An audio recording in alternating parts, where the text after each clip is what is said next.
welcome to Big C Energy. I'm Alison Haislip. Every episode, I'm going to be joined by a guest, and we are going to bitch about cancer because cancer can be a real dick. I'm not just the host, I'm also a current cancer patient. In August of 2025, I was diagnosed with breast cancer. At the time of this recording, I am about 6 months post double mastectomy surgery. I am about 6 weeks post my last chemo treatment. Thank all the gods.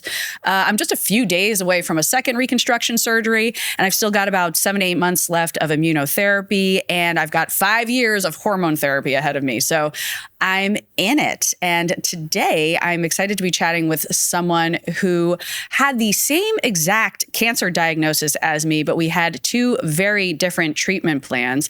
Here to get things off her chest is comedian Grace Helbig. Hi. Hi, friend. Hi. Hi. That is quite a laundry list of things you're in right now. Thank you for having me. I feel like I should let you lay down. Right?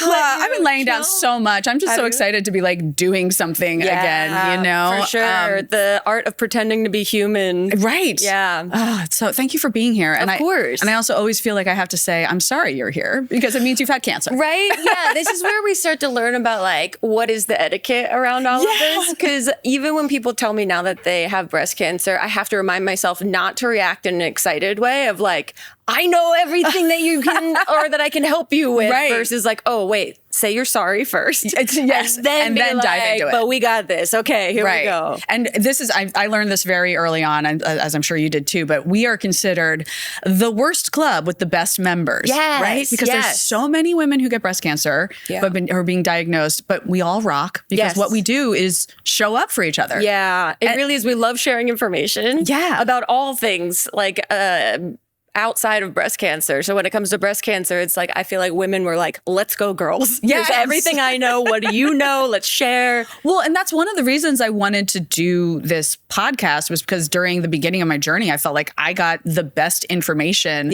from the other women I was talking to. Yeah. Like the doctors can only do so much, but it was like, you know, there's so much weird shit that goes on when you're getting treated for cancer that you just can't be prepared for unless you're talking to someone who actually did it. Yeah, that was really what helped me. I had a friend, Taryn Southern, who, same thing. She reached out to me. She was like, I had the exact same diagnosis. Here's exactly what you're going to be going through. Here are the drugs that they're going to be giving you. And if you need anything, like, message me. And she was like so incredibly helpful the whole time. That's wonderful. So let's talk about your diagnosis. Yeah. So when were you diagnosed and how did it come about? I was diagnosed in the summer of 2023. I felt a lump in my left breast in the spring of 2023, but this is like, you know, months and months and months after talking myself out of feeling a lump in like 2022, basically. Somewhat similar story. I felt a lump. Yeah. And I was 6 months post a clean mammogram and ultrasound. Yeah. See, I felt a lump. I had never gotten an ultrasound or a mammogram or anything like that in my life because I was still 37. Yeah. So I was under the age that a doctor would normally start recommending mammograms. And so I kind of kept it to myself for a bit and then showed my husband, and he, who is very much a person that talks me off the ledge about things, he was like, you should tell your doctor about this. And I was like, okay. So it's not just a thing that I can ignore. I went to a gynecologist appointment and she didn't notice the lump at first. She normally does like a breast test and because I have dense breasts. Yep. That's something us women have to talk about. Yeah. But apparently it's like 51% of women have dense breasts, which to me says, shouldn't that be the normal line? Right. And then people have flimsy breasts. Yeah, I don't know. They don't have it. Thin. Yeah. I'm not sure. But yeah, it's like, and your breasts get denser as you get older is something that I learned. So it's something else you have to be concerned about. And I mean, I don't know if you've figured this out or found this out on the journey, but like the mammogram is normally what you get prescribed at the age of 40. I started earlier because breast cancer runs in my family. Okay, yeah. So I started I was in my late 30s when I started getting mammograms. But the moment they were like, you have dense breast tissue, I also got prescribed an ultrasound. Yeah. Because that's what they do. Yes. So is that what you had to go through? Yeah. So she recommended me to a surgical doctor who then recommended that I get a mammogram for the first time. And again, it's very like, I always say a mammogram is like that game from Whose Line Is It Anyway? That freeze game where the body freezes and the other person has to put you in a position. Because I feel like it was just a woman putting my Gumby arms around a big machine. And I was like, I don't know what's happening. And then they tell you to not breathe for 15 seconds. Hold your breath. Yes. And then they take a photo of you and I say, it's not a hazing ritual, it's science. Yes. And so, but I also will say, a mammogram, I feel like it's one of those things, especially as women, like there's almost a sense of fear that comes with like, oh my God, wait until you have to start getting mammograms. Yeah. Ugh, they're the worst or whatever. But they're not that bad. No, they're uncomfortable. It's a little weird. Very silly. Yeah, for a very short amount of time. Yes. And then you then you wait, and that part's equally silly. But they are, as far as all the different medical procedures that you could be getting or scans or whatever, MRIs, they're really not too bad. Right. But I got sent down the hall to get an ultrasound after I got my mammogram. And that's when the technician didn't really say anything, but she walked out of the room, showed the images to a doctor, came back and said, you need to schedule a biopsy as soon as you can. And then like a few days later, I came back for the biopsy and this doctor came in who I'd never met before. And the first thing she said to me, like I was full tit out on the table, she said, 5 years ago when I got diagnosed, it was in this same spot. What? No. Yeah. Why? That was, and I was like, everything was so already fever dreamy and upside down that I didn't even understand how crazy that was of her to say. Right. But also there was part of me that was going, oh, I think she's telling me without telling me. Right. And so in a way, it was kind of helpful to be a little bit more mentally prepared. Or at least try on the idea that it could be breast cancer because I have no family history. Okay. And so it was really kind of out of the blue for me. But then, a week later, found out it was triple positive breast cancer. Isn't that funny too? When you get the biopsy, at least for me, they were like, okay, we'll call you in 3 to 5 business days.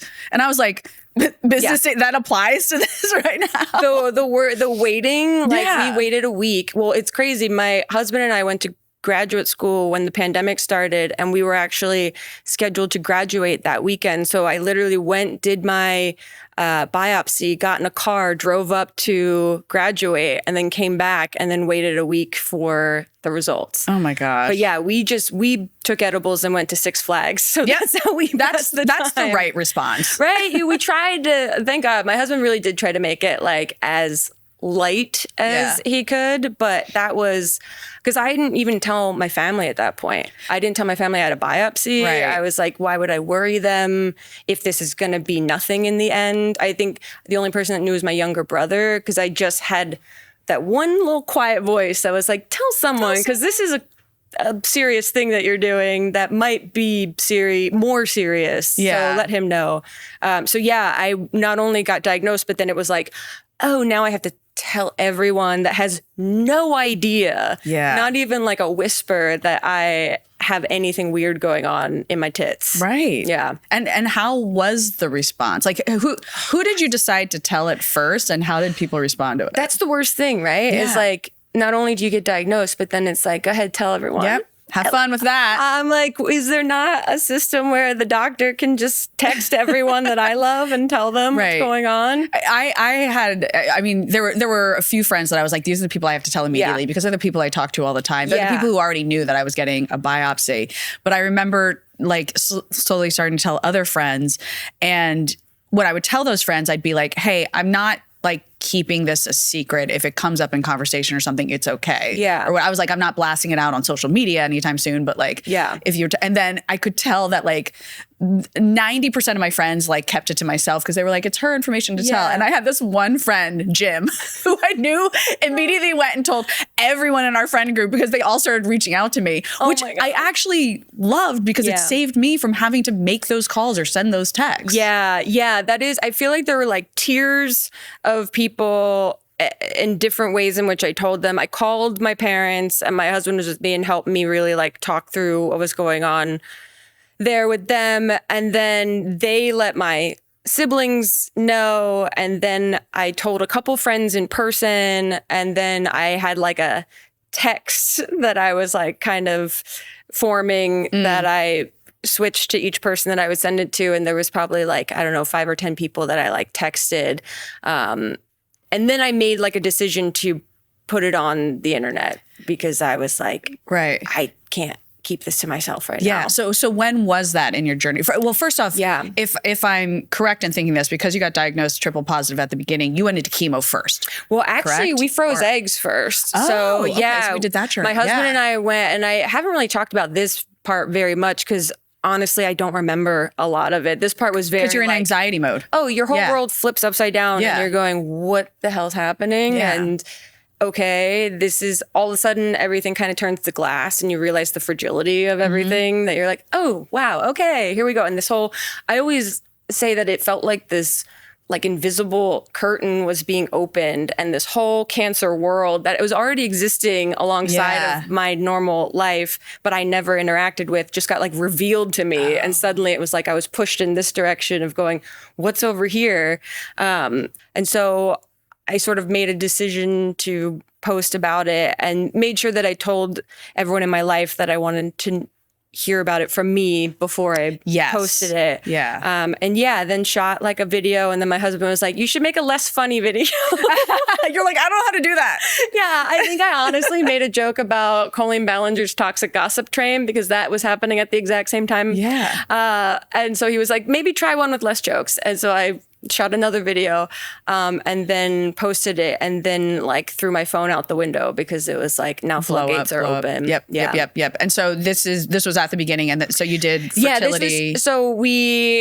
Right in the beginning, I had like gotten my port put in my arm and then I currently have my port in my arm. You can't see it. It's right here. Yeah. It's I'm so grateful that they put it in my arm versus my chest. That means you did it at Cedars.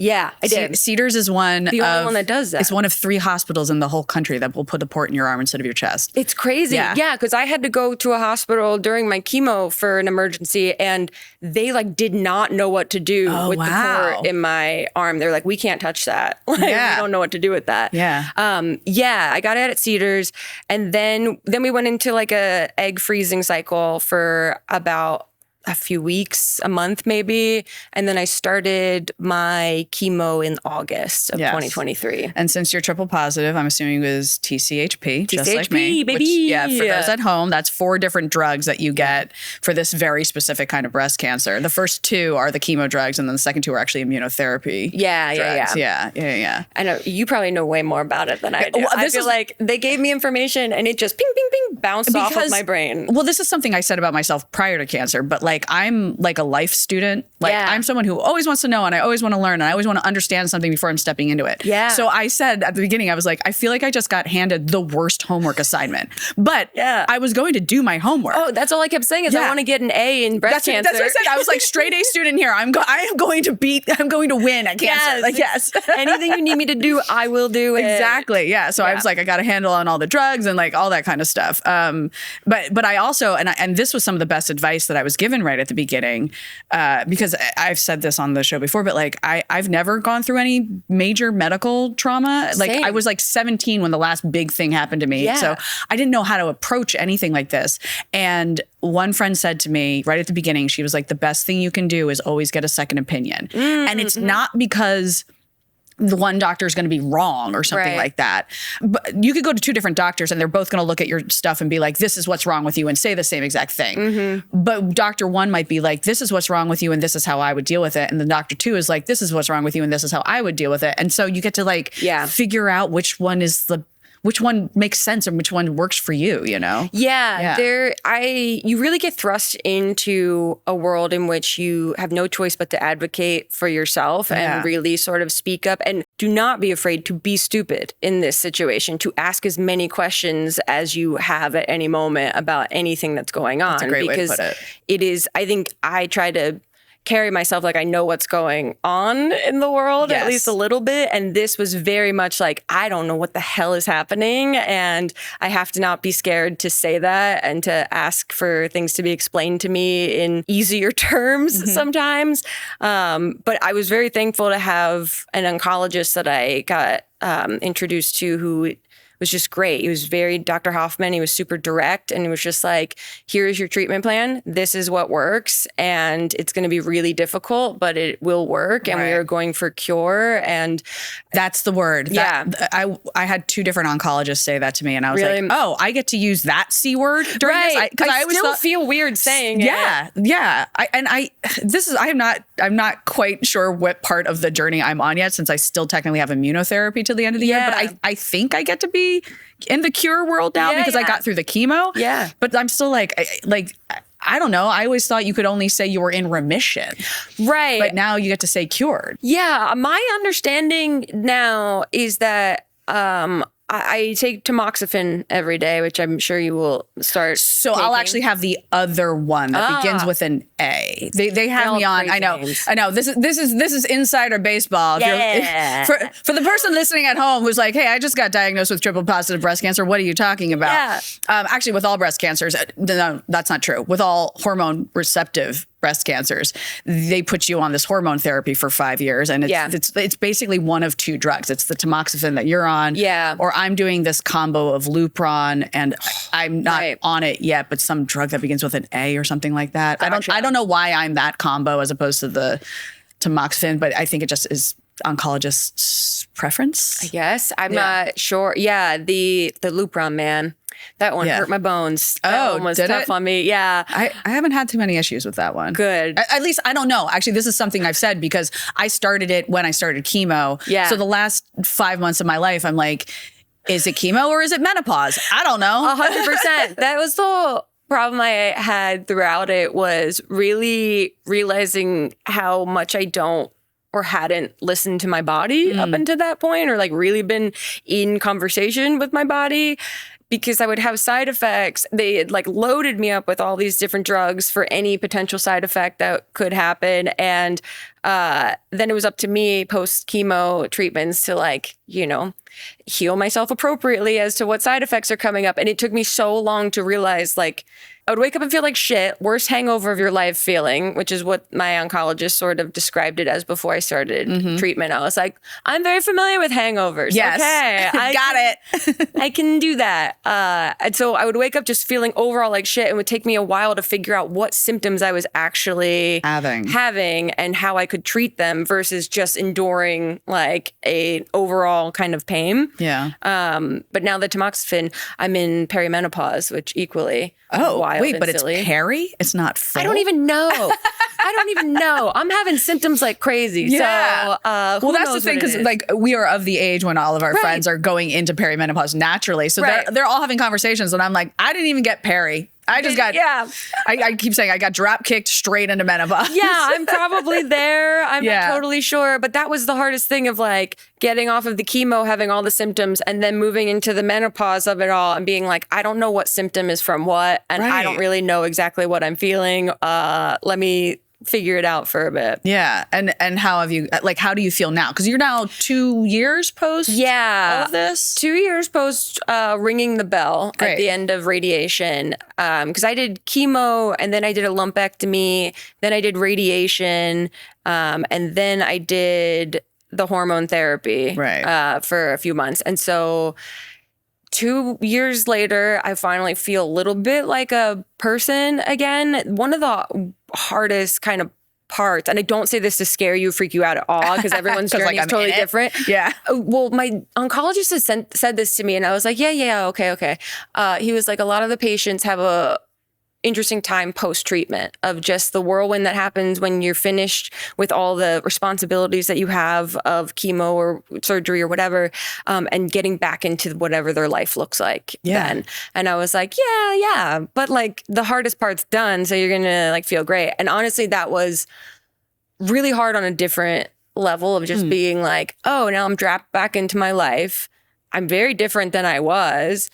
and how do I be a person again? Right. And so it took, I feel like, a year for me to just like get my feet back under me again. But honestly, one of the things that really helped was like doing things like this, talking about it. Yeah, I mean, that's one of the things that I this isn't why I wanted to do this podcast. I think this podcast is, I'm hoping that like from talking to patient, other people out there who may be getting diagnosed would like have a place to go to. And they're like, oh, I can get through this. I can get information here. But one of the things I thought about when I was signing up to do this is I'm probably going to be real-time processing my own journey. Yeah. On this podcast in public for everyone to hear. And I had a moment being like, do I want to go through that? Or do I want to give myself some privacy or some space? And then I was like, I'm never someone who's gone through anything alone. Like I'm not capable of that. Yeah. And hell, if ever I'm going to be public about something, let me be public about something that's going to help other people. And so like that's, I can't get imagine that more than you know. Yeah. Like I vlogged the whole time through my treatment, which people asked a lot about, like, why did you do that? And I was like, is that weird? Like, should I not have? It just felt like I have been making internet videos for like 15 years. So why stop now? This is a way in which I kind of process my feelings about the world and myself. And so, and it just felt, honestly, after being a comedian for so long, to be able to make content that just was honest without doing a shtick or a bit was like so refreshing to me and really sort of reshaped the way that I experience like social media and content creation in a really helpful way, because I think I was really burnt out before all of that. But the overwhelming feedback of positivity from people finding videos or finding information from videos and people leaving comments that are helpful for people to read later was just like so encouraging that it was like, okay, this is, the right thing to do. And honestly, I don't know if I would have processed the experience as like thoroughly as I did if I hadn't done that. Right. Yeah. So what led all this to the show? Let me get this off my chest. Yeah. Because you did that over at the Edinburgh and the Fringe Festival. Yeah. Last year? Was that 2025? 2025. Yeah. Okay. Yeah. I have always wanted to do a one-woman show since I started out in comedy in my 20s. But I just never had like a moment of inspiration or material that I really wanted to develop into something. And there was always plenty of other projects to be working on. And this just sort of was like, oh, this is the moment where I really want to translate this. And I have stories I want to share. I don't know. I sat down and it just like came out on paper really quickly. Oh, great. Yeah. In a way that I was like, okay, well, guess this is it. I'm doing it and it's done. And I guess I'm going to do it now. There was also, I think, that post-treatment sort of hazy glow that you have where you're like, I can fucking do anything. Yeah. That has since like, you mean what I'm in right now? A little bit. I wish I had more of that now. But in that moment, I was like, who cares? Like, what's the worst that's going to happen? It doesn't go well. Okay, things have not gone well for a little bit.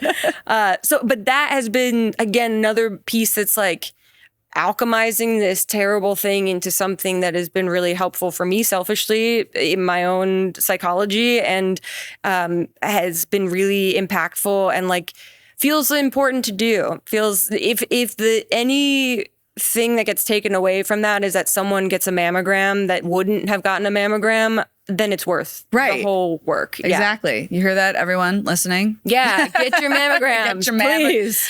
Get your mammograms, ladies. Also, brain fog has been my worst. Oh. Has that been going on for you? Chemo brain. I'm talking in circles because sometimes I will lose where I'm at and then I'll just like keep going until I find my point again. I will be looking at an object and being like, that. I know the name for it. It's that thing right there. Yeah. Where is it? 100%. It is. The brain fog has been my most troubling, lingering symptom. I had moments, I don't have this right now, but like during chemo. So if you're at home and you just got a chemo, you found out you have to do chemo, just get prepped for this. You have to take steroids the day before. And the day after treatment. And the day of treatment, they pump you full of steroids. Yeah. And in my clinic, they also pumped me full of Benadryl. And the combo of Benadryl and steroids made me stoned. Really? Oh yeah, that I could tell you the moment the Benadryl. I'd be like talking to the friend who brought me to my treatment. I'd be like, the Benadryl just hit. Yeah. Like I would just know. And as I went on in my treatments, I realized I was having like full text conversations like while I was in treatment, or like the 2 or 3 days after. Yeah. Full text conversations, and then looking back and not remembering any of it. Yes. But thankfully, I've learned that chemo Alison is just as trustworthy as drunk Alison. And I've always say I can trust drunk Alison. I've never like texted something or done something that I didn't like actually mean, you know what I mean? That's good. I don't look back and I go, ugh. So same with chemo Alison, but it was just so wild that I was like, I don't remember having this conversation. The Benadryl is interesting. I didn't get the Benadryl. So the steroids just made me feel like I could build a house every time that we were going into chemo. I was like, I would talk a mile a minute. My husband would be like, you need to calm down. Yeah. Those steroids are amped. Did anyone talk to you about the idea of fasting before and after chemo? Maybe. A few people had mentioned it to me, and I'd looked into it, and I was like, oh, I kind of get the idea. Like your body won't be working other places, you know? And I was like, maybe, and I didn't really like the idea of like fully fasting, but I was like, maybe I'll like just have like yogurt and soup the day before and whatever. Yeah. And the first day I took those steroids, I was like, are you fucking kidding me? I'm going to eat a horse. Exactly. Like, who can fast? I'm so impressed with the people who actually fast, because I was like, I need all the food in my body. Same. I also, there was very limited food that I could stomach. And so I really was like, I can't waste any meals in this situation. Was nausea one of your bigger, I had really bad like gastrointestinal stuff going on. Yeah. And one of the interesting things in my very first oncology appointment, when my oncologist laid out my treatment plan, was like, here's exactly what you're doing, blah, blah, blah. At the end of it, he was like, do you have any questions? And I was like, you're like, all of them?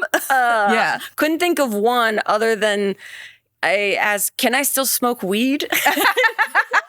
And he was like, yes. Actually, I encourage that for a lot of my patients for their appetite specifically, so that they will be encouraged to eat, because a lot of patients will lose their appetite, or they'll have bad gastrointestinal issues that will keep them from eating. And I ended up having C. diff in the middle of my chemo plan. So my stomach was a mess. But I mean, my diet was like banana pancakes and toast with like plain avocado on it constantly, and cottage cheese. Cottage cheese is your best friend. Protein. Yeah. You have to eat so much protein when you're going through chemo. I mean, once someone explained it to me, I had an appointment with a nutritionist right after I started to talk about how to eat, basically. And she was like, try to eat 90 to 100 grams of protein a day, because your body's working overtime and like you're replenishing so many cells. It's like you have to give it that. And I was like, that's so much protein, but okay. But another thing to track. Yeah, another exactly. Number to keep in your mind. But I was very lucky. I did not lose my appetite. I kept my taste buds. All I wanted to do was eat on chemo, because one of my big symptoms was water retention, and my mouth would fill with too much saliva, and so it just felt gross. Like, really, I felt a little queasy at times, but mainly because my mouth was just like, ugh. So eating like cut through that and like made things feel normal for a period of time. Yeah. Whoa. And that's a symptom I haven't heard of yet. This is the thing I've realized is like, so if you go into chemo, they make you take like a chemo class, where you just sit down with a chemo nurse or a doctor or something like that, who walks you through all of the potential symptoms you have, and you walk away. You had that? Oh, you didn't? I think I had a nurse come by on my first day and talk about it, but I was like, oh yeah, no, I had to like go to, it was a whole other appointment I had set up for me. Yeah. And I walked away being like, that is so much. But now I understand it's because they don't know how your body's going to respond. So they tell you everything. Yeah. And then you figure out how to mitigate what actually happens as you go on. Yeah, that's the craziest part. I guess obviously I'd never had an opportunity to think before my diagnosis about what chemo was or how it works. And when I got diagnosed and they explained like, you're going to do 6 rounds of it and you'll have 3 weeks down in between to be at home, I was just like, I'm going to go to you. You're going to pump me full of drugs and then I'm just going to go home. Right. And I'm going to sit at home. Like in my mind, it was like, you stay in the hospital until you don't have cancer anymore. Yeah. And so that part was crazy to be like, oh, now I'm untethered at home. And now I just have to see and sit in this like hilariously dark anticipation of the horrors that might come. Yeah. Yes. And did they tell you, I thought this was really good advice. They had me keep a diary or a log of every symptom I had during my first cycle. Yes. Because everything basically goes the same every cycle. It just gets a little bit worse. Yes. There was like a symptom diary, food diary, like just writing down literally everything you're putting in your body and what your body is doing with that is, super helpful. Yeah. Yeah. So here's what I think is really interesting about just you and I having this conversation, because I, as far as I know, we had the exact same diagnosis, which is triple positive breast cancer stage 2A. Yeah.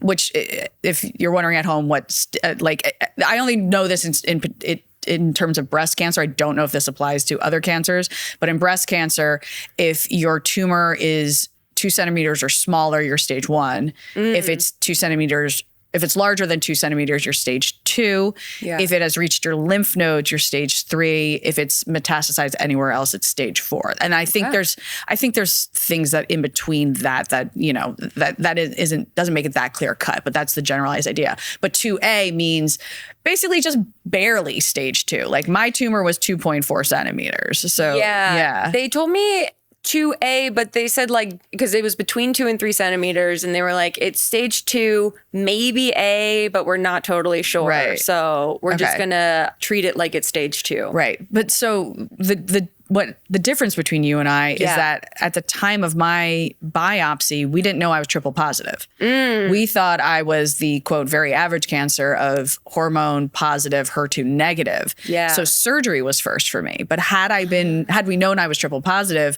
I would have done chemo first, like you. Yeah. Because that's the standard of care for that. So I actually went through the process backwards. Yeah. Because that's what people were reaching out, being like, are you doing surgery first? Or are you doing chemo first? And I was like, it's crazy that they can just mix and match where you go in all of these things. But that's, my friend Taryn had done the chemo, then surgery, then radiation. Right. And so I was like, okay, I can line up with everything that she has done there. But even then there's still you decide what surgery you want. Yeah. Did you? When I was diagnosed, my tumor was only 1.2 centimeters. And so they were like, okay, it'll probably be a lumpectomy. But then my MRI showed that the area surrounding it actually had a lot more going on, and they were going to have to remove more.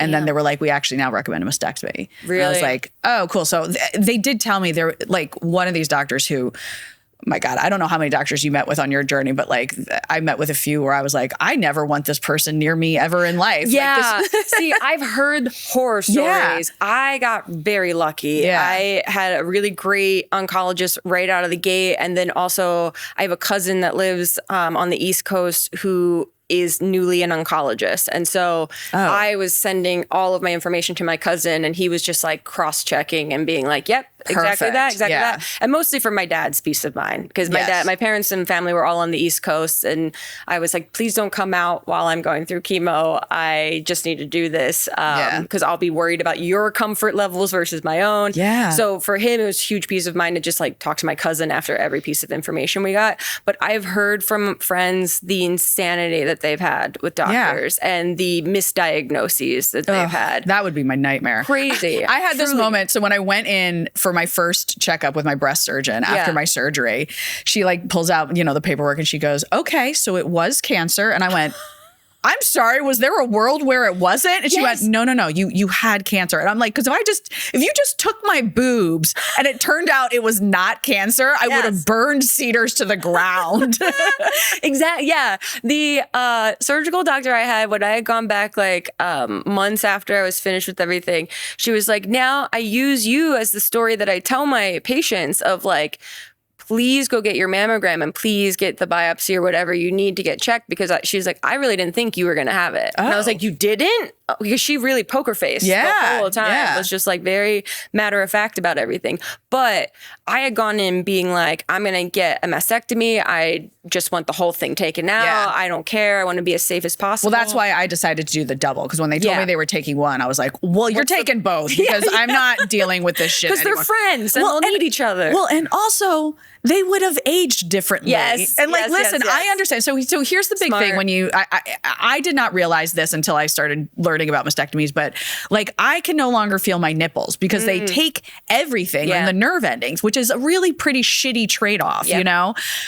So I understand why some women will keep one and not keep, because like they're like, I want one that still feels like me. I get it. But I was like, I don't want to be 40 years from now and have one boob down at the ground and the other one still perky as hell. So take them both, make a match, you know? So I was like very much the whole time, at least halfway through, like, I'm going to get the mastectomy. I want the whole thing gone. But then I went through a really terrible time after my third round of chemo where I got so sick and then I ended up having C. diff, and that really scared me and really traumatized me. And I was just like very underweight, very tired, very like just kind of broken by the whole chemo process, and was like, I have 3 more to do. Like, I can't, I'm going to die. Like, this is so hard. Yeah. And so they ended up changing out my Herceptin and like dialed it down so my gastrointestinal issues weren't so crazy by the end of it. And then they were like, you know, it's your option of like what kind of surgery you want. My younger brother, who's like my best friend, the brother that I told I was getting my biopsy in the beginning, he's like a data scientist. And so I was like, hey, I'm calling in a family favor. Yeah.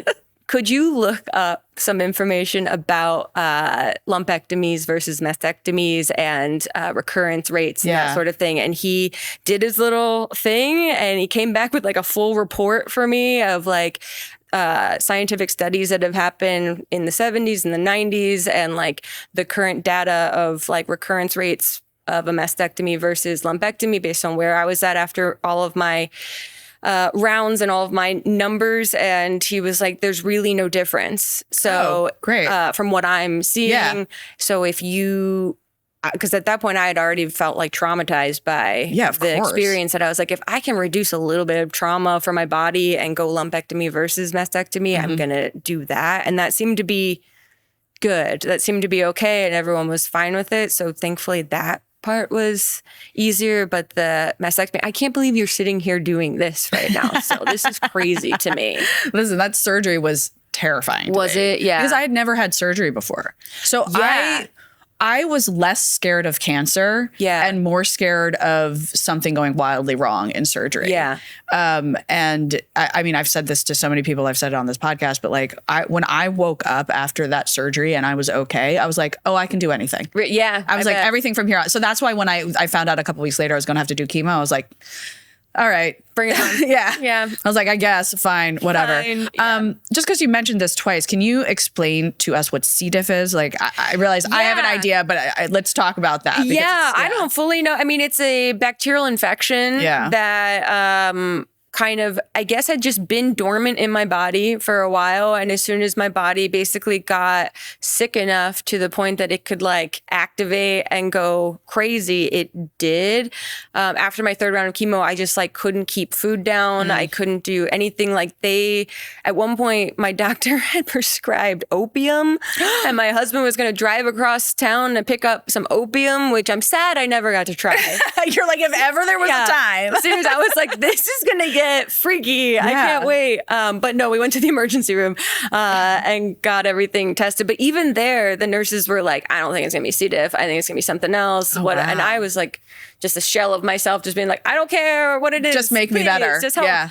And so they gave me medicine for that. And thankfully, within like a week, it was so much better. But it was at a point where I think I have a pretty high pain tolerance and pain threshold.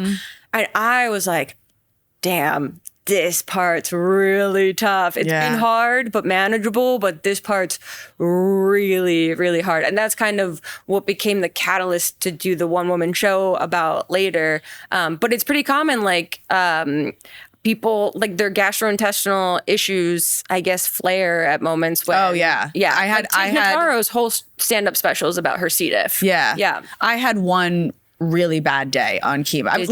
That makes it sound like chemo was a dream. No, it wasn't. Chemo was I was just so uncomfortable for so long. I was uncomfortable that I had one day that I was like, is this it? I'm a goner. Is this when I go to the emergency room? Yeah. I don't know. But that one day happened to be President's Day, so it was a holiday. Oh no. And so I couldn't easily get in touch with anyone from my doctor's office, and I was too out of it to like figure it out. So I just suffered through it. Oh no. Basically. And I was just like miserable, but I was like, this is it. And then I said to my mom like a day or two later when I was finally like through this, because again, it was like just super bad GI stuff. Yeah. I was like, I realized because I haven't had to deal with any major medical stuff before, I didn't know when I've crossed the line into now you need to go get help. Oh, yes. That's literally, we had to learn that lesson the hard way, where like I was so out of it that my oncologist sent a nurse to our house to give me an IV, and she got there and she took my blood pressure and she looked at me. She goes, I don't know how you're conscious right now. Oh. And I was like, oh, is that, should I be honk shoeing right now? Like, I don't feel like it. And that's when she was like, you guys need to go to the emergency room. And we were like, we didn't know when was the, break glass in case of emergency moment. Right. Because they do tell you, well, at least they told me, and I've heard this from other people who have gone through chemo, you go to the emergency room if you have a fever over a certain amount. Yes. And that's the thing is that I was like hovering at like 98, 99. Yeah. So that's not like much. Yeah. Not at full fever mode. But yeah, in hindsight, I was like, okay, yeah, we learned we will be going to the hospital when we need to in the future. We're a little bit more aware now. Oh my gosh. Yeah, it's crazy. Insane. So can you talk to me a bit, because this was thankfully something that I got to take off the table. Yeah. Radiation. Yeah. What was that like for you? A breeze. Yeah. A lot of people can't say it. A lot of people have really hard times with radiation. Yeah. I think my chemo experience was so difficult in a very concentrated couple of weeks that like everything else was a breeze. Yeah. But it's similar to me getting through the surgery. Yes. I was like, all right. Exactly. I was like, I don't care. Everything's fine.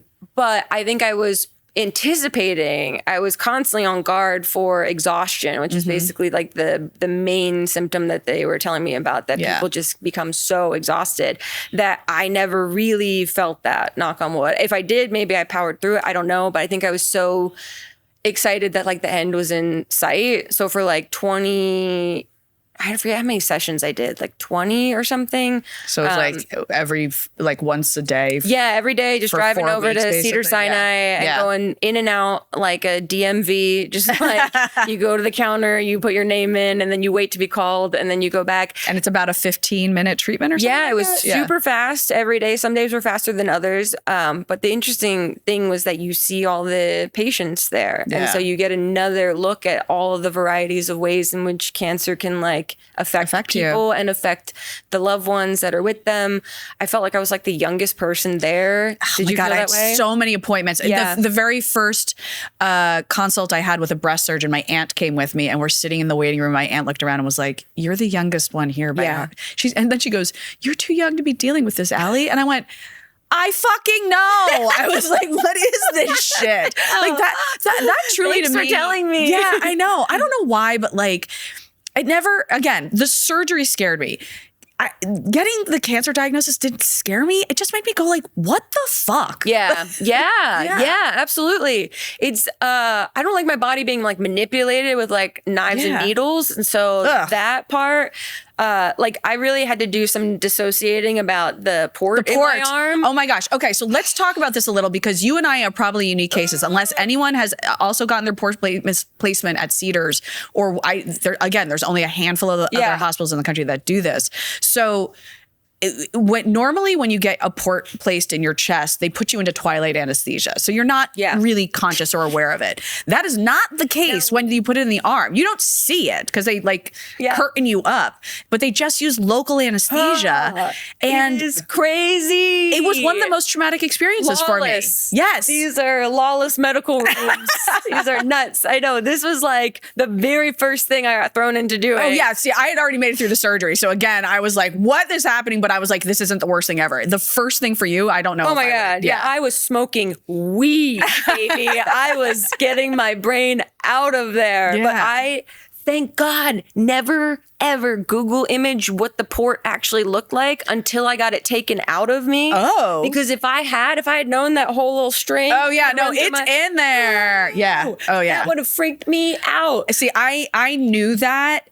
And I will say for the first probably 2 months of me having it in there, I felt like I could feel it. Yes. Now I don't even think about it. Yes. It eventually became, but like the first couple weeks, I was like, oh, there's something in my arm. There's something inside of my arm. Yeah. I'm bionic. This is weird. I don't like it. Yeah, that part was really crazy. So that's when I was like, oh, we're just like foot on the gas. We're going now. When did you have yours removed? I had mine removed. When did I have mine removed? I think I had it removed before I did hormone therapy because they were like, do you want to keep it in to do hormone therapy? Oh, the immunotherapy. Or immunotherapy, once every 3 weeks. Yeah. Yeah. They're like, do you want to keep it in to do this? And I was like, no. Because it's every 3 weeks now. And I'll just have them poke a needle in me every time I go. So that was probably sometime in the spring of 2024. So did a radiologist remove it for you? Or no, I went back to the guy that put it in me over at Cedars. Yeah, that's a radiologist. Is that it? Okay, yes, great. Yeah. That Okay. guy. Because I'm having mine removed at my second reconstruction surgery. So my plastic surgeon's going to remove it. Because so many doctors were like, if you can have a plastic surgeon remove it, do that. Because, then they'll stitch it up all nice.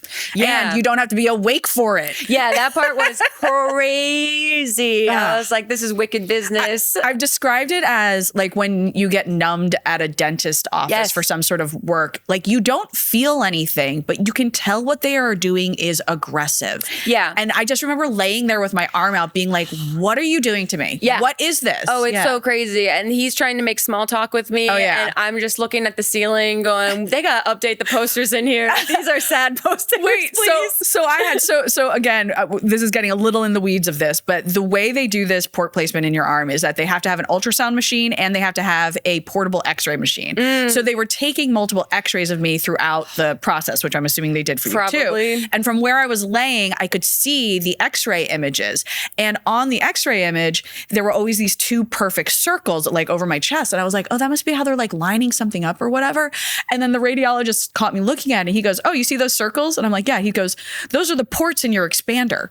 And I was like, and I just burst out laughing because I have expanders in right now. And they're called expanders. I actually haven't talked about this yet. These things are called expanders because they're basically the shape of a round breast implant, but they have the bottom of it's like a hard rubber material that they can use to tack into your chest wall to make sure it stays in place while everything's healing. And then the part that's filled up has a port, like, which is a thing where you can, gosh, how do I describe it? It's like on the top of a bottle of a vial of medicine where you could poke a needle into it to extract it, right? Yeah. So that's what's on top of my boobs, right? You can't see it. It's under my skin. But when you have a double mastectomy surgery, they don't fill you up all the way. They don't fill the expanders up all the way because there's so much swelling and inflammation that to get a better cosmetic result, they want that all to go down. They want your skin to heal. They want the scarring to happen in like a good pocket. Yeah. And then the second surgery I'm having is to have the expanders removed and the implants put in. But what they do, like 2 weeks after your surgery, when you first go see your plastic surgeon, if you've been healing great and everything, they find these ports at the top of your boobs with a needle. No, sorry, with a magnet. Cool. And then they put a little X and then they take a giant needle and they just poke it straight through the top of your boob. And you don't feel anything because all your nerves have been cut at this point. And they just poke this needle through and they pump 30 cc's of saline into you. And you just had this done? Well, this was, I guess, in November because, but you go back in until you're back up to the size you want to be. Wow. And so you can go bigger or smaller or whatever you want. But like, it's one of these parts that is just weird. It's so weird. Like I got inflated like an Air Jordan pump-up sneaker. Like that's what it's like. You should write a stand-up about this. You should be writing a show about this. That's what this is. This is the testing ground right now. We're workshopping. But that's wild. Yes. But at that point too, you're like, I've been poked and prodded. I'm an asset of science now. Right. I donated my boobs to science. Like whatever that thing is, that's like the universal tissue consent form. I'm like, yep, take my boobs. What do you want? What else do you want from me? Yeah, I know. The other thing that no one really told me or prepared me for. So when you do a double double mastectomy because it's major chest surgery. Yeah. You have drain tubes. Yeah. So I had drain tubes in me for about 10 days, which the thought of those freaked me out. And then when I was through it, I was like, oh, these are kind of weird, but whatever. I didn't mind it. So when I finally went in to have them removed, they're coming out the sides, like by your ribs, and the nurse is talking to you, and like they were stitched in. She cuts a little stitch, and then she goes to pull it, and I assumed this tube was, right under my boob. Oh no, girl. Those tubes were by my like sternum. What? So when they went to pull this tube out, I felt it come out from under my now fake boobs. And I was like, whoa. No. And again, it didn't hurt. It was just weird. So weird. Just freaky feeling. Yes. And you're like, oh, I guess, we just got a little worm out the side hole there. So at least for the second one, I was like, okay, now I'm prepped. And I was like listening or waiting for it. And I was like, okay, there it goes. All right, got it. Crazy. Man. Women's wild. health, man. Yeah. It's nuts. But they did. I had a friend who went through this 10 years ago, did the double mastectomy. And in these 10 years, when I told her the things that I experienced, she's like, my God, they didn't have that for me. They didn't. Really? Yeah. So much changes in 5 to 10 years that like, I'm hopeful that 5 to 10 years from now, women aren't going to have to deal with some of the stuff that we've had to deal with. I agree. I feel like, I don't know, just in the small sample size of, my own social circles out here. So, and we were talking about this before, so many women our age are being diagnosed in like record levels that it feels like something's going on. Yeah. But at least we're all sharing information, and at least we're all like the one thing that I couldn't do that I know is really helpful for a lot of people, I did join the triple positive Facebook group, right when I got diagnosed, because you have to prove it's like a locked community, and you have to prove that you're not some creeper that's just trying to get in the breast cancer group with all the women. Wow, God, I didn't even think about creepers. Well, why are there creepers everywhere? I know, nothing is safe. It's crazy. But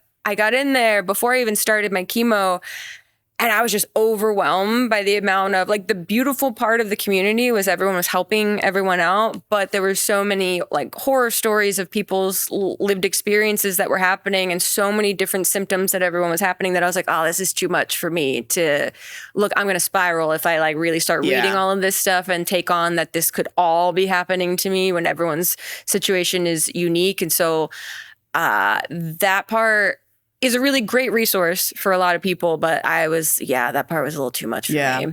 Well, and to your point, there are so many women getting diagnosed, which that at least let me go, this isn't my fault. No, I was like, there can't be this many people. And did you wonder how? Did you ever have that wonder of how did this happen? I mean, you have family history. I have family history. I also, the one big medical thing that happened to me when I was 17 years old is I had an ovarian cyst rupture.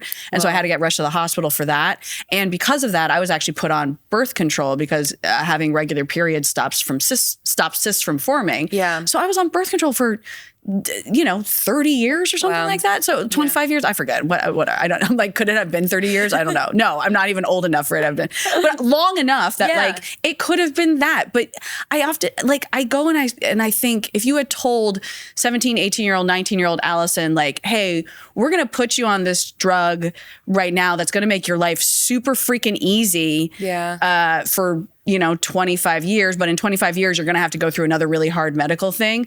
I don't think I would have made a different decision at 17, 18, 19. I think my brain then would have been like, no, let's do it. You know, so I don't sit here and kick myself over anything, but I had to have the conversation with my mother, because the first time I saw my mom after my diagnosis, the week before my surgery, we flew and met in New York just to go see a show and do something before I was going to have this huge, crazy surgery.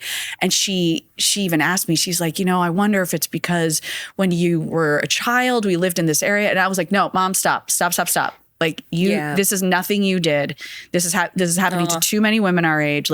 This is something that, 10, 15 years from now, some study's going to come out and it's going to be like, it was this color blue that we put in it's not our fault. This type of plastic inflatable chair we were sitting in our room. Right. Yeah. I had I remember in the beginning saying something in a video about making a joke of all the alcohol I've drank and all the drugs that I've taken in my life, something's got to add up to this. And people were like, do not even think about it that way. There's nothing that you did or could have done differently that would have affected this outcome that you will ever know. Yeah. So you will waste your time and your anxiety thinking about things that way. And I was like, done. Yeah. I will no longer wonder how. I will only try to figure out where I'm going. Right. What did you do during this to help keep your spirits up? Oh, I really thank God for comedy. Yeah. Thank God for humor. I couldn't watch anything serious or very emotional because that was very triggering of I watched a lot of reality TV. I just need to kind of surface things. I got back into watching YouTube as a actual audience member and watching people's vlogs and remembering how much I liked watching that kind of content and just seeing the way people experience the world, which was great. Really thankful for my husband, man. We got married 6 months before I got diagnosed. Oh, wow. So we were married and right into sickness and health. Let's do it. Here we go. Remember those vows? Yeah. I'm testing on them. Yeah. Yeah. And I was so lucky to have the diagnosis that I did that was so, in a lot of ways, just very clean cut of here's exactly the treatment plan that we know works for this. And so knowing that it was temporary, that I was going to go through this treatment plan and hopefully, everything will work out. My husband being able to remind me daily, this is not forever. This is temporary. Because that was the overwhelming thing for me. I had very catastrophic thinking about this is forever now. Right. And everything is going to be this painful and this difficult. And having someone there that just reminded you, you're doing great. And this is just a moment in time and we will move through it was incredibly, incredibly helpful. But I really think, honestly, making content, doing podcasts with my friend, trying to do what is quote unquote normal human things and then just accepting the absurdity of it. The community that I met of people that have experienced this or are caretakers of people that have experienced it, to be able to commiserate on and this, it's fucking crazy and it's weird and it still leaves you kind of endlessly unsettled when it's done. But at least being able to share that with someone and validate, yeah, I'm crazy, you're crazy, this whole thing's crazy, great. Then we're all normal. Yeah, that kind of stuff was really helpful. It was really the beautiful byproduct of meeting so many incredible people that I never would have met otherwise has been just a gift that keeps giving after it. Yeah. Is there any advice you can give to anyone who might be listening right now who just got their diagnosis? Get a good blanket. Get a good blanket. I felt like I resorted to being 6 years old with a blankie that I carried with me everywhere. I think it's so much easier said than done, but trying to find a little bit of the humor in the absurdity really helps kind of lighten the load a little bit. And asking for help. I was a person that very much did not ask anyone for help before this. And this really transformed the way I think about helping others and the way I think about helping myself. And that asking for help is not weak or bad or any of those negative things. And advocating for yourself, asking questions, not being afraid to be stupid when you're not even stupid. You just don't know yet, And so that I think was a huge lesson from all of it. And if I could give any piece of advice, it's that. It's like you just read my own brain. The asking for help thing, it's not anything I was ever really good at, but the way people showed up, I was God. Oh, I get it. And it's funny because you said you now look at it differently yourself. And I'll never forget, after my surgery, I have an aunt who lives in Los Angeles. So me and my family were staying at her place while I was recovering. And so many wonderful friends sent me gorgeous flowers there, which was so nice. Yeah. And then this one family sent me bagels.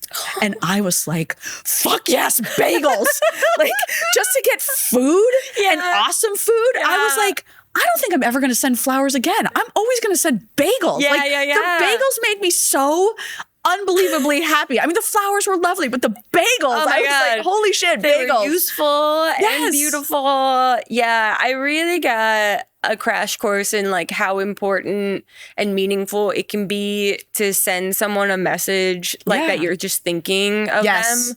There were so many moments that someone that I, was acquaintances with or something that would just send a message that was in a moment where I didn't realize I was like down until I read that. And I was like, that is so touching. And I don't know that people, or it's very easy to forget that just doing something that seems so, I don't know, small can have really big impact. Yeah. I had multiple people say to me, I think about you more than I let you know. Yeah. And that really resonated with me, you know? Yeah. It was crazy. Yeah. But you start to evaluate your own ways in which you care for the people around you and the ways you could or can in the future. Yeah. Yeah. Yeah. Well, Grace, this is, I mean, we've known each other for ages, but we hadn't talked in so long. And it's like such a shitty way to reunite with you, but I'm so grateful that we did. Same. That is like the kind of weird gift that keeps happening from this, is that I've been able to like connect with people in a way that I never have before. Yeah. So thank you for having me. Oh my gosh. Thank you. Thank you for bringing the Big C energy. Of course. Yeah. You got it. And if you are watching or listening at home and you are on this journey, or even if you're on the sideline, please always remember to trust your gut, advocate for your health, and bring your own Big C energy.